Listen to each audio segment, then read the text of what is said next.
Hello, folks.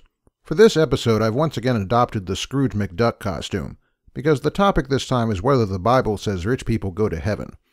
I ran across a claim to the contrary by one of our usual fundy atheist trolls, AntiCirizenX, and decided it would be fun to torment him about it. According to our fundy atheist, in this passage, Jesus is unilaterally telling the world that you cannot get into heaven without giving up your worldly possessions for the sake of those less fortunate.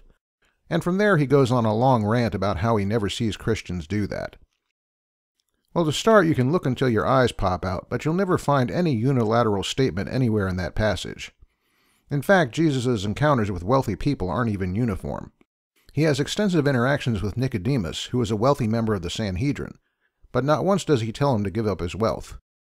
He also has interactions with Zacchaeus, the tax collector, who would have been the top 1% of his day. Zacchaeus promises to pay back those he defrauded, and gives away half his possessions, not all of them. Finally, you'll notice that in this passage, Abraham is in paradise, God's abode.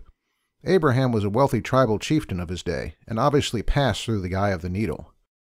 All of that is no surprise, really, because as I said, there's no unilateral statement here. There's a comparative statement, saying how hard it is for rich people to enter the kingdom of heaven, not how impossible it is. With all that said, the funny atheist does make some fair and rather easy points about the abuses of wealthy Christians. I can certainly agree that those who profess to be Christians, but don't use their wealth to help others, are in for a pretty unpleasant surprise. But that's the sort of perception you can get shooting fish in a barrel. So, there you go. And where does that leave AntiCirizenX? Well...